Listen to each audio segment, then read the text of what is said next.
The information in this podcast is for entertainment purposes only. Consult your healthcare provider for proper care regarding your specific situation.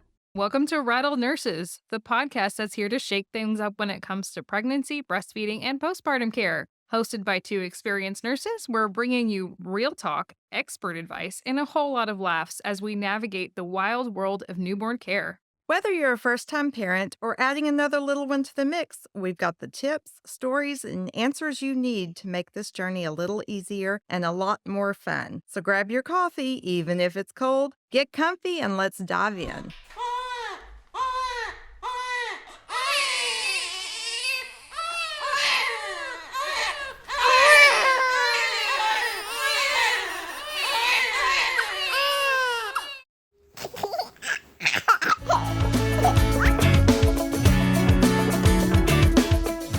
Hi, welcome to week 2 of the Rattle Nurses podcast. We are so glad to have you here, coming back to us again, and we just are here getting over the week that we've had. Yes, the windy week.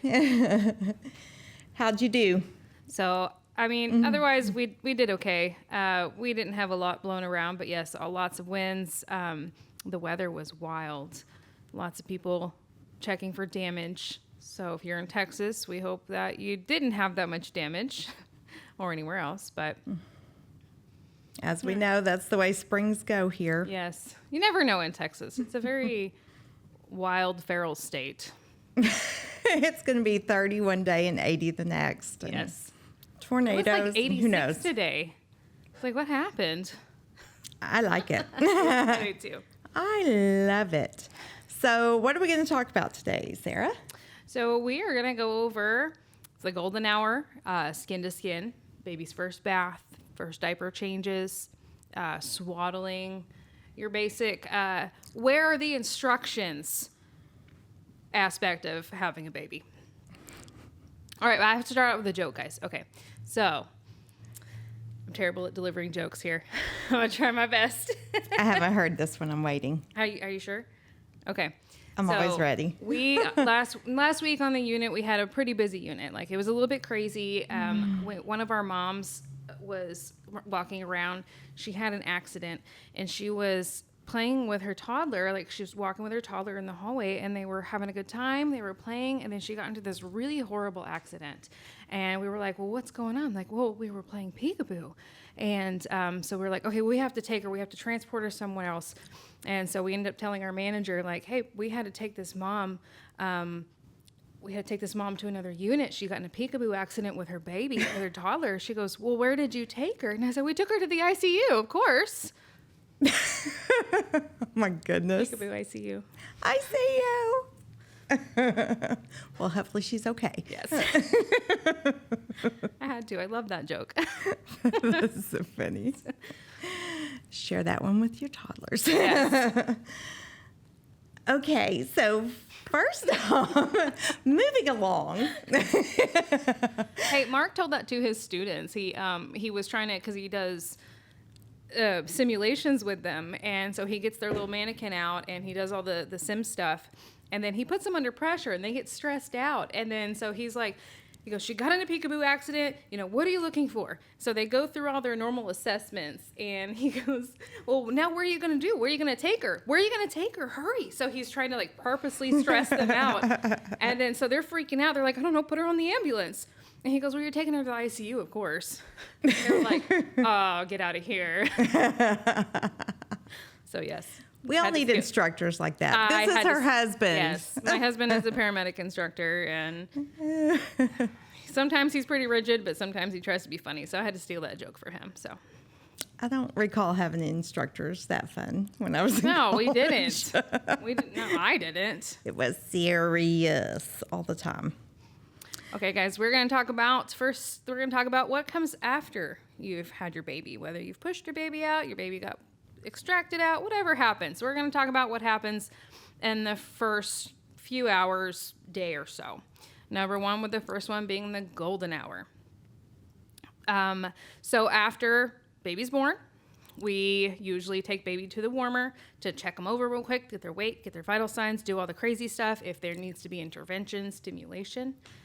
And then what we like to do right after that is plop them skin to skin. Skin to skin does have a lot of benefits. Yes, skin to skin will help with temperature regulation of the infant. We really want our babies to be 98 degrees or higher. It helps to regulate their breathing. And just for a side note, infants breathe faster than adults. That's normal. 30 to 60 is what we expect an infant's respirations to be. And it varies. Like they can breathe fast and then slow down. So if you see that with your newborn, that's normal. We just don't want them breathing faster than 60 respirations per minute. Yes. So the golden hour also kind of helps them transition from being inside their nice, cozy hot tub womb to being in the extrauterine, which means also outside of the womb life. So it's, listening to mom, feeling skin to skin against mom. We're regulating temperature, we're regulating breathing, we're regulating heart rate. So the big thing about this is also reducing the stimulation. Like we want to limit, as healthcare providers, we really want this golden hour to happen. So we are going to try to limit any medical interventions, assessments, things like that, unless there are emergencies. With that also being said, please do not anticipate your horde of family members to come in at this time. We want that special time to be for the family only, provided mom and baby are doing fine. It also helps regulate blood sugars. That too. And that goes hand in hand with the temperature. Mm-hmm.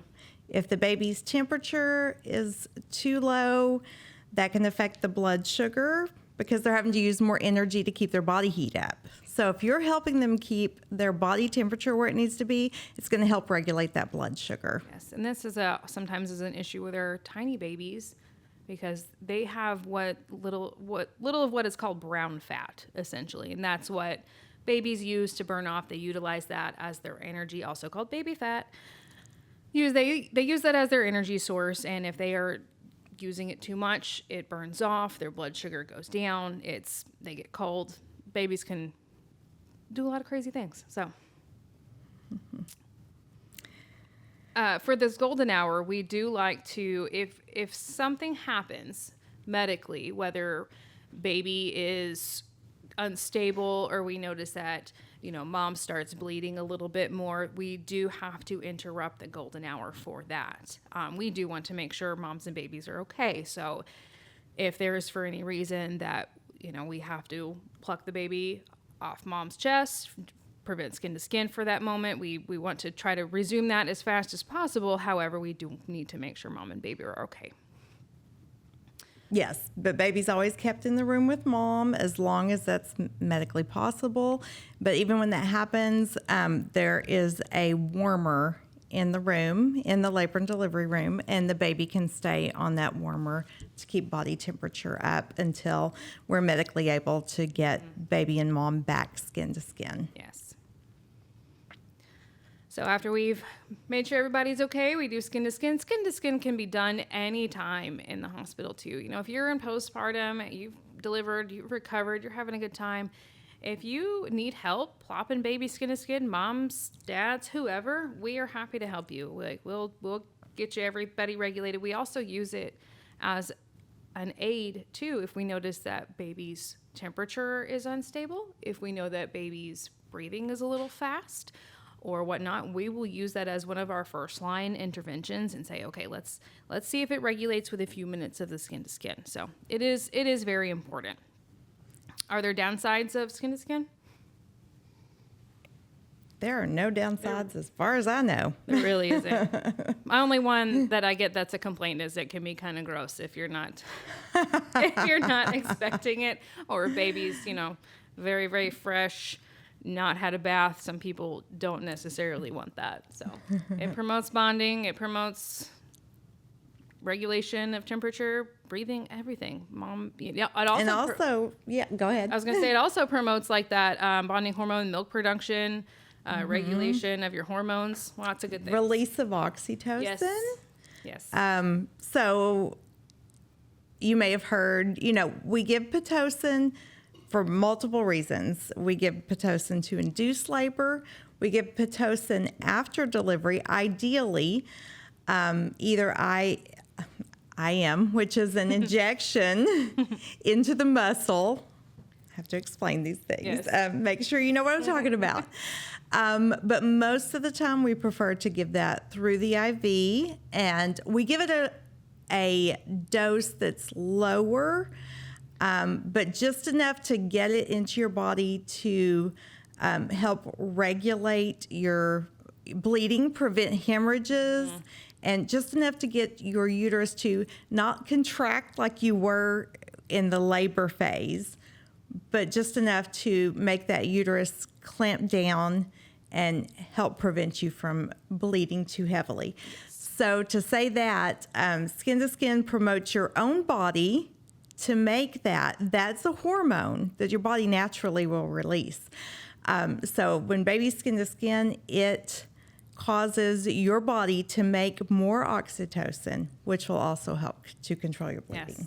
That happens during breastfeeding too, but we'll talk about that later. Yes. So yes, also to clarify, oxytocin, it is given as a labor-inducing medication, but it specifically, just like she said, helps the uterus for postpartum purposes. It helps the uterus clamp down so that we don't want your uterus going up. We need it going back down into your pelvic cavity. That promotes its better healing. It's done its job. We're just letting it heal. And let's see, there was something else I was gonna hit with that point. So we were talking about it being, gross to some people. But when we say Skin to Skin, what we're talking about is we put a baby on the diaper. We put a diaper on your baby. It works either way. Yeah. But we do have your baby wearing a diaper, but other than that, nothing. And we really like for the baby to be belly to belly or belly to chest with you completely, so that more of their body surface area is in contact with your skin. We even do try to do that for the C-sections. We'll do our best to accommodate while the doctors are in there, making sure everything's okay, making sure your bleeding's controlled, you're stable, getting you sewn back up. They also will try to do that after they've assessed baby, make sure baby and mom are okay after C-sections. Okay, so let's see. So I guess we can talk about when we do the first bath. Yes. I don't think there's anything else to cover on that. The Skin to Skin. So typically at our hospital, we want to wait at least 6 hours to give the bath. There are some facilities and even some parents, if you've done some research, that want to wait a full 24 hours. Some parents prefer to wait and do a bath at home, and that is totally fine. Fine. But we want to wait at least 6 hours if there's not a couple of things going on. Mm-hmm. The things I can think of off the top of my head why we would want to bathe baby right away is if mom happens to have HIV or hepatitis B. Those viruses particularly can be dangerous for baby, and you probably had a C-section, especially if you have HIV. Mm-hmm. But we do want to wash the baby with a special soap at that point pretty quickly after delivery and before any injections are given, such as really the only thing we give right after delivery is vitamin K. But we don't want to pierce the skin, introduce any of that into baby's system until the baby's had a bath with a special soap that will clean all the fluids off of baby's skin. Yes, really that's, to protect the baby, of course. We want to make sure, we want to reduce any risk as much as possible for that baby to obtain any sort of bloodborne infection as well. So that's one of our major rationales for that. Later on, if you opt to have an actual nice, good smelling baby soap bath, we can do that too. We've done that several times. No big deal there. One of the things I thought of is blood sugar. Like if the baby's blood sugar is unstable, where it stresses them out a little bit, not going to lie, they don't love it. They don't love a bath. It stresses them out a little bit to have received a bath and to get a bath. And so we want to make sure their blood sugars are stable. I personally like to make sure they've had it, if they're breastfeeding exclusively, I'd like to make sure they've had a good, decent couple of feeds. That way I know that they're getting some nutrition, whatever calories they're going to burn off, getting upset during the bath, they'll be nice and stable. So, yes. And so usually with that first bath, like I said, we want to wait at least 6 hours. If your baby needs blood sugars done, then we're going to wait until baby's passed all of its blood sugars. And sometimes that may take a while, particularly with our health system. I don't know if it's the same everywhere, but we need to get 4 good blood sugars. And that means that those are all 50 or above. And so once that's been completed, then we can do the bath at any point that you'd like for it to be done. The reason that we wait for that, like she said, it stresses the baby out, but it can also make them cold. And they get very upset. Like during the first bath, the majority of babies will cry and cry so hard. We try to do it fairly quickly, and we usually do it underneath a warmer. But it could drop the blood sugars a little bit if they're not stable. They do cry. I do have a lot of moms ask me, did they like their bath? No, they did not. They sometimes like their little hair wash. They like going to the little salon, but no, they don't like their bath. And I'll tell you something, it is good for babies to cry. It's good for babies to cry. Don't get upset that your baby's crying. It's what they do. It opens their lungs. It helps with fluid, like pushing fluid out into the system. It has a whole lot of benefits. So sometimes their lungs do sound so much clearer. If you listen to them before the bath and after the bath, sometimes it totally clears out any congestion or wheezing or wetness or anything that you hear in there. Don't get me wrong. I do love the idea of having babies have an easy transition into the world, but they do things specifically because it is biologically important. Crying being one of them helps their, like I said, lungs. It helps their blood regulation. And just as Delena said, we try to make it real quick for them. We try not to. We don't want your baby to sit there and cry and suffer. Don't think of it like that. But we want it to be quick and. But a lot of times, like you said, it does kind of stress them out, and they cry hard, and they sleep it off after that bath. That's why I like to make sure there's a good feeding, because I know they're going to be so tired afterwards. Exactly. And a lot of times they will skip a feeding. So, we let you feed baby, and then we do it. And more often than not, they'll sleep for 3 to 4 hours. And ideally, we want you feeding your baby every 2 to 3 hours is our recommendation. Yes, they get exhausted. That's another reason it's not too terrible to wait until 24 hours or so. Exactly. So, also the vernix, it does help with the skin. Yes, you'll read a lot about that too, I'm sure, or hear about it, but they come out with a coating called vernix, which protects their skin in utero. Yes. And Delena has been doing some research. She has found a few articles about delaying the first bath or... Yes. So in a facility that I used to work in, we actually didn't do baths in the first 24 hours unless the parents were really insistent upon that.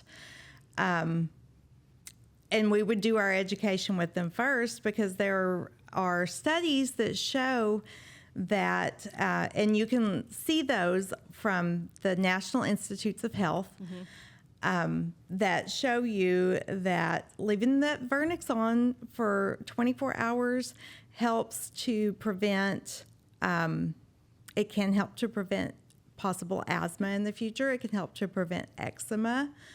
But again, it also regulates temperature, blood sugars. And you were saying a lot of that is the body's establishing its own, the skin protective barrier. Yes. And like those microbes, the Microbiome. yeah, the microbiome. Yes. And the flora and the fauna. Everything is getting well established.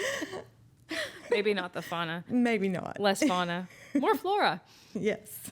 But everything's getting established. Baby's still transitioning. So, like she was saying, if you delay your first bath, great. If you want me to give a first bath immediately, as long as baby's okay, great. I will do that. No problem. I do have a funny story. My mom, when I was a baby, I'm the only child, but when I was a baby, they offered to do skin to skin for me with my mom. So I was in, 87. And they offered to do skin to skin with my mom. And my mom goes, "Aren't you going to bathe it first?" Yeah. 1987. Ew, gross. Don't get me wrong. I love my mom. We have a great relationship. But she's like, Bathe it. "Aren't you going to bathe it first?" You nasty, Sarah. With that being said, the doctor asked my dad if he wanted to cut the cord. And my dad goes, "Don't I pay you for that?" My parents seem so callous, but they're just funny. Okay. Oh my goodness. You want to talk about diapering or swaddling? I don't know. Is it time to talk about diapering? We're gonna get dirty now. Yes. Still looks like the sorting hat. Okay. Wearing my poopy sorting hat. Because of the red hair, I'm going to say Gryffindor. Oh, really? Yeah. Gryffindor. Okay. That's better Honorable, than Slytherin. brave. Yeah, I'll I'd take be a it. Slytherin. I'm not going to lie. Honorable and brave. Poop Okay. hat. Okay. All right. We are going to talk about diapering. Yay. And so we're going to get our little baby here, our sweet baby. This is our friend. This is Polly. Polyester. Okay. So we're going to show you how to diaper polyester, and of course underneath the clothing. Yes, Delena made a joke. She goes, "I think you did it wrong. I think you're supposed to put it under the clothes." I'm like, that would probably help. So our hospital in particular, we offer Pampers.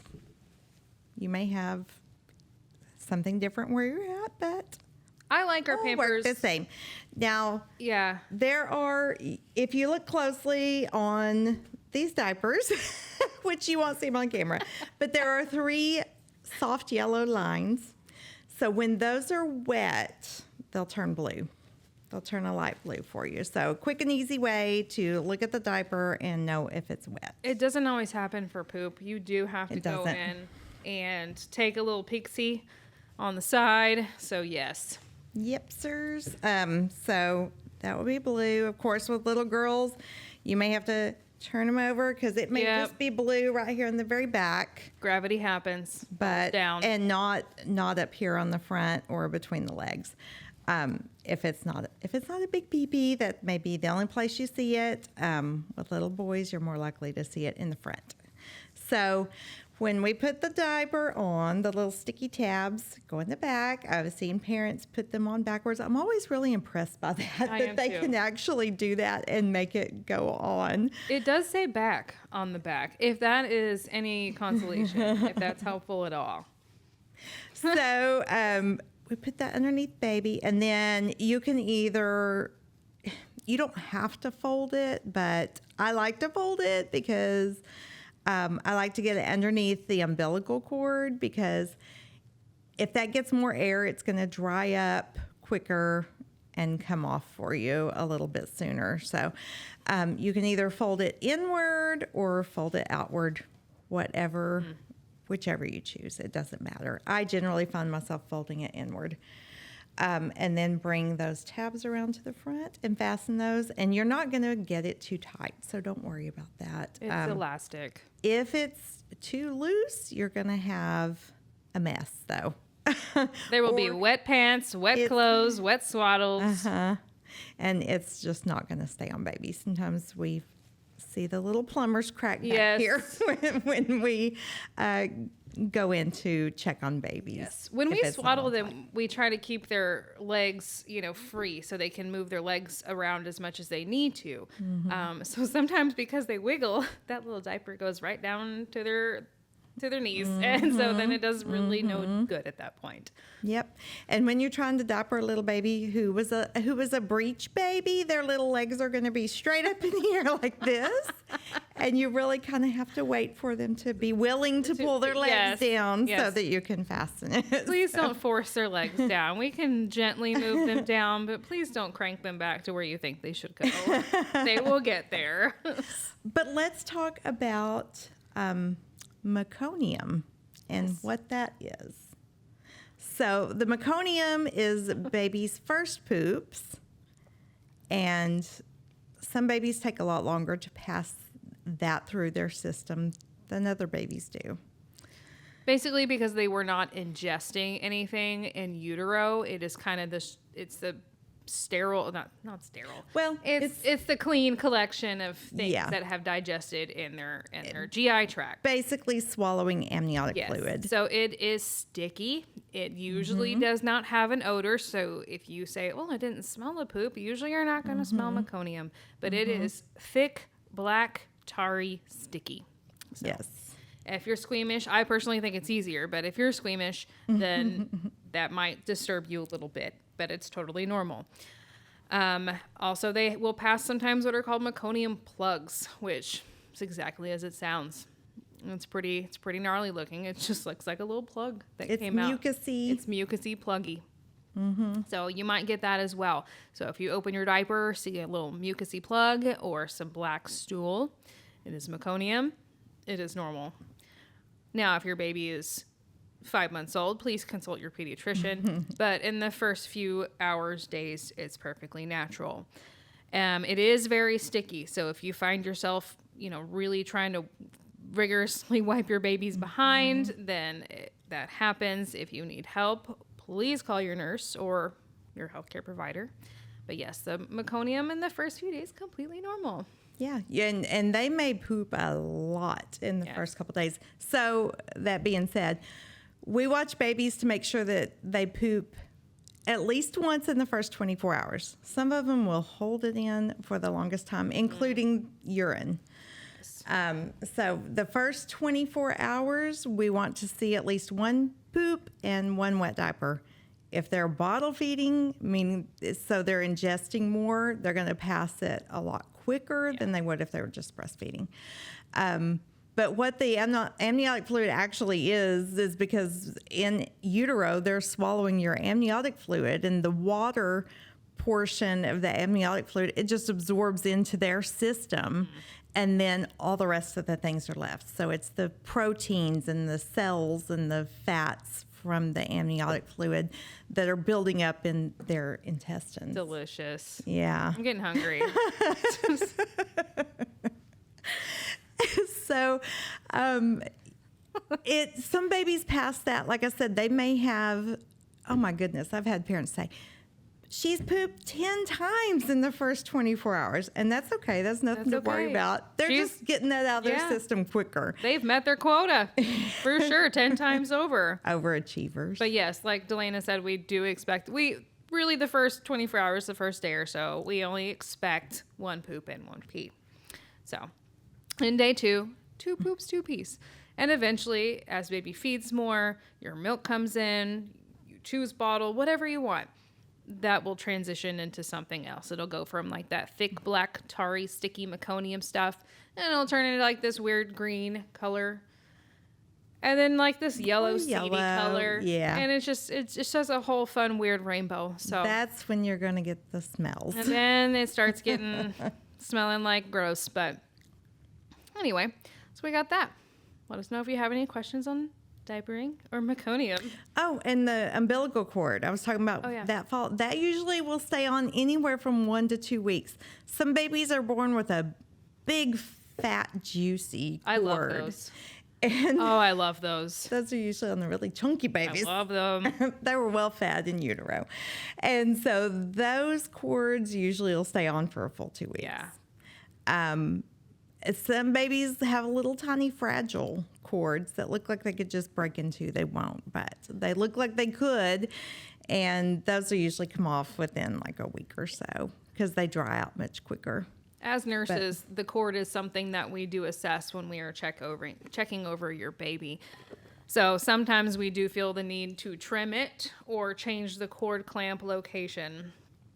I had one the other day that it was so close to baby skin, so close. It was almost pinching baby skin. And when that cord starts drying up, it shrinks. So I had to change, I had to extend it a little bit. I felt bad for this baby, but yeah. So you may notice if your baby comes out of labor and delivery and it's got this big jumping rope for a cord, umbilical cord, and baby comes back from the nursery and it's trimmed, that's why. It's going to dry out quicker. It's easier. Yep. And we'll trim that down as we need to down in postpartum. We do that a lot of times with the first bath or, within a few hours of delivery. That's when I get to trim those fat, chunky cords. Mm-hmm. And one day at home, you'll just open up baby's diaper and it's just going to be laying in there with baby, just totally not attached. But let it come off on its own. Do not try, even if it's just hanging by a little bit, don't try to pull it or cut it or anything. Just let it fall off on its own so that you don't have a bleeding episode. Yes, it's not a turkey timer. Just let it do its thing. We do take off the cord clamp at the 24-hour testing generally if it's dry enough, but and that will worry a lot of moms if they see it gone and we forgot to tell them that we took it off. It's not going to fall off on its own. It has to be cut off. Yes. I started taping it to the bassinet. So as it's a purposeful thing, I did this on purpose. Where did it go? Well, and some mamas like to save those for their baby books. Yeah. So. And again, some moms, I'm like, you want to save this? Or oh, no. I know. Okay. And some love it. Yeah. You just never know. Never know. Next up on the menu, we're going to talk about swaddling. Yay. Okay. I brought a couple of things, which I may have purchased online myself or not. A couple of our basic blankets here.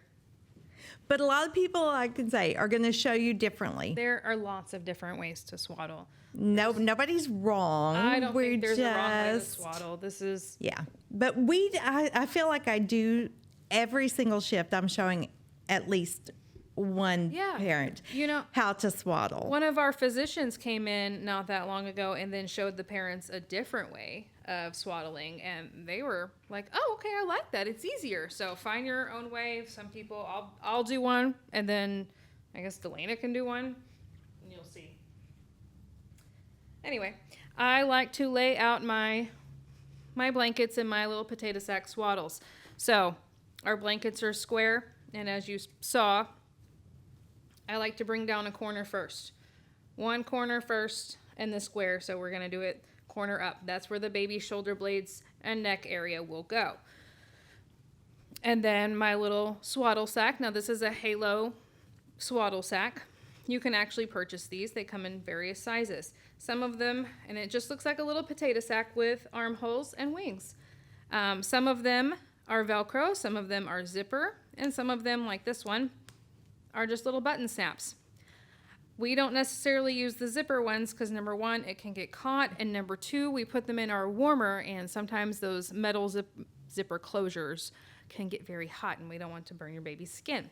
So I lay out our little potato sack with our wings. And go.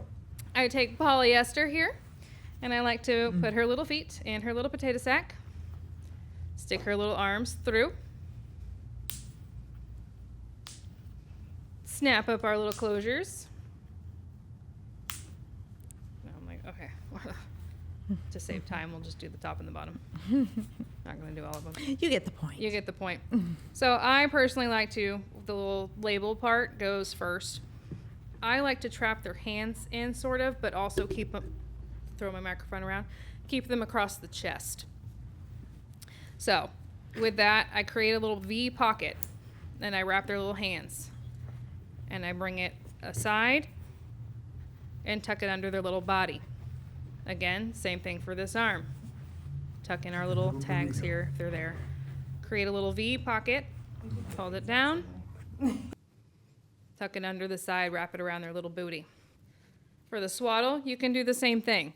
Or for the blanket swaddle, you can do the same thing. Because we have the little triangle coming down, it does sort of create its own pocket for the hands if you wanted to do that. Put their little hands in that pocket and bring it across.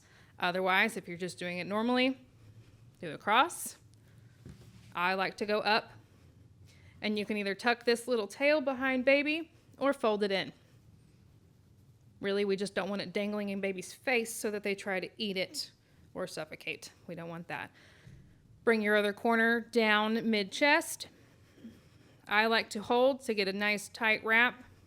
Bring it under their little booty.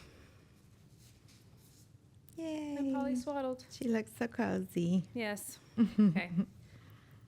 I also recommend if you have like these types of blankets at home, it's nice to throw them in the dryer. And if baby's fussy, angry for whatever reason, toss some little things in the dryer, wrap baby in it. They love it. Love it. Do you have a different way? That is exactly what I do. Okay, well then great. There's another couple of ways, and I think this one even has its own directions. Some people do like to wrap so that baby's hands are out, in which that's fine. Sure, you do that. But a lot of parents really want their baby to either A, not suck on their thumb or their hand, or B, not scratch themselves in the face. We get a lot of that. Mm-hmm. They are born with talons for nails, and they do like to scratch themselves in the face and the eyes. So, yes, and we do not want you trimming those nails for the first couple of weeks. yes, please don't trim them. The skin is still attached. You can create a little file situation, or get like a little emery board, but don't trim them with clippers. They'll bleed. Yes, so there's Polly with her little hands out. Every now and then I'll see a little one that's just not happy with their hands tucked in. Like That's true. They That's will true. have a fit.